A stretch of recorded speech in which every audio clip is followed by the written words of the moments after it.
What is up, YouTube? It's Kingfisher745, and welcome to another All Hail the King segment from Podcast Past. In this one, we're going to feature a few Horsemen of the Apocalypse.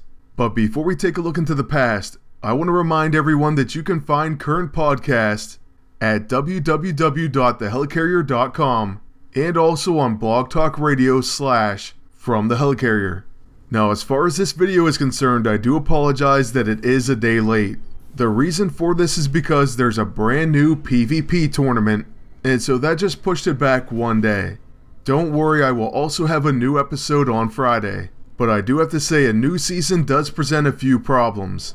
It's more difficult to find high quality opponents, and that's just because you'll get paired against lower level agents and agents with lesser armory bonuses. This will definitely correct itself as the season goes on and as I get into a higher rating. Still, don't get me wrong, we're going to find some decent tests, and I have a few pretty good teams for this episode as well. With that, let's try to explain this team and setup without giving away the entire segment this time. Now, in this segment, I'm going to talk about another potential partner for Iceman, but ultimately I do stick with Pestilence Beast. Both of these horsemen were new at the time, so I wanted to focus on them. Also, throughout this segment, I'm going to talk about several great chilled weapons.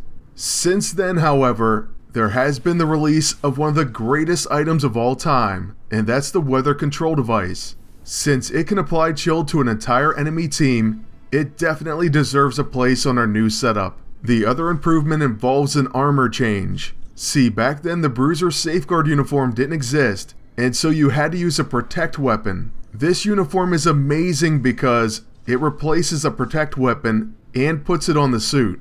Oh, and also back then I didn't have the Twisted Gift, which I was able to win 6 or 7 days in a row on the daily roulette. So now I have plenty of them.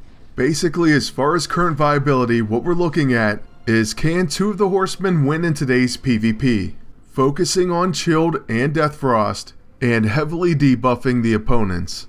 And I think most of us already know the answer. Every single person playing this game knows what Beast can do. But Iceman, especially the Horseman of Death, isn't a bad hero either. He does very decent damage. He has some cool passives, which even leads to the ability to resurrect himself multiple times. Then he also has an AoE attack that places Death Frost, disabled, and can stun the opponents. But that's not even all. He has Doom and Despair on his level 9, and Exhausted plus Fatal Blow on his level 6. All in all, he is very capable, especially on offense. With a few tweaks or maybe a good AISO or 2, he could be quite useful. If only his death and taxes procced more often, then that would definitely be a start. By the way, that's his passive that says he has a chance to attack when an enemy with chilled attacks or is attacked, but it only has around a 15% chance to trigger. They should raise that to at least 25. Or maybe even give him an EISO that makes it a 100% chance. But anyways, that would be a start, and I don't want to go on forever, so let's get into the original audio. What's going on, everybody? It's Kingfisher745, and this is the All Hail the King segment, only on the From the Helicarrier podcast. For this week's segment, I really don't have anything specific to talk about, but there are several tips that I do want to give out, and then a main topic that I've wanted to focus on for a while now. The first few tips that I do want to go over involve Special Operations 16. I know that many of you have been having problems collecting Death Frost shards. One thing that you can do when you're trying to farm a deploy item, you can begin a mission and then try to get the earliest deploys possible. Then once you collect the reward, you can abort the mission. If you keep repeating this process, you should be able to collect some deploy rewards at a lower cost of unstable ISO 8. Of course, you have to be willing to miss out on the boss roulette. Then another thing that I was looking at is possible team-ups for the Horseman of Death. I was talking with someone about using Storm, and that is a potential team-up.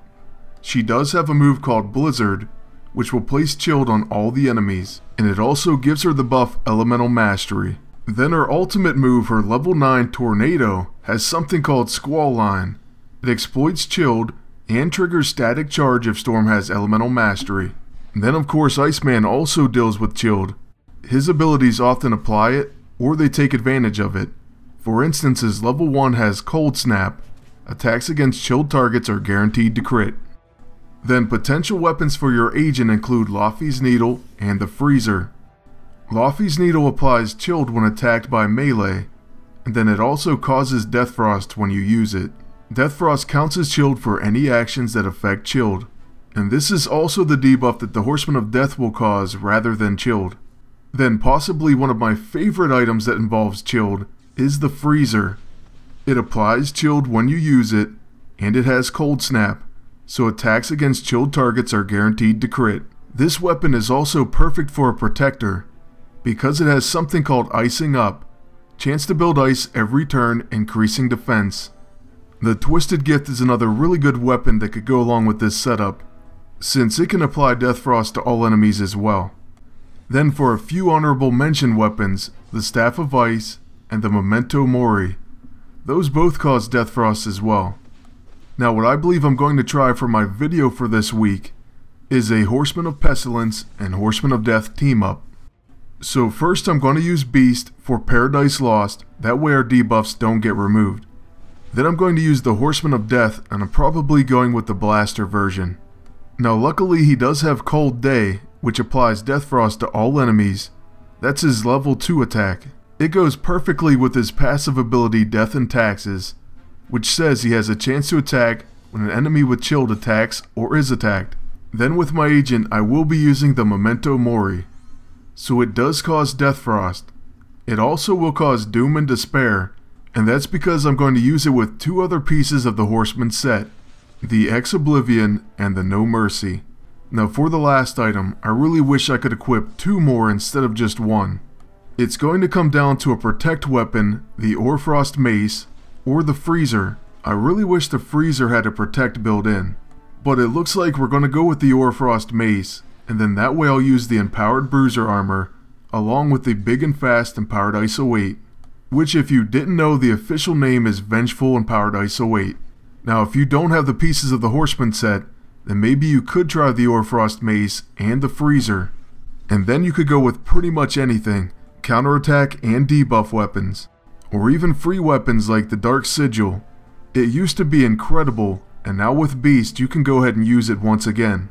It's amazing because it has a guaranteed hit, it causes burning, Dark Void, and weak point to all the enemies at once. You can find it in Chapter 9, Mission 6. Now one last interesting thing to note, burning is cancelled by chilled, and chilled is cancelled by burning. However, if you're using Death Frost, and basically the Horseman of Death, then you don't have to worry because it's not cancelled by burning. So that certainly makes Death Frost more viable, the fact that it counts as chilled and isn't cancelled by burning. Otherwise there would be a problem with using an item like the Dark Sigil, since it causes burning. But anyways, that's going to be it for this week's segment. Thank you for tuning in, and now back to the hosts.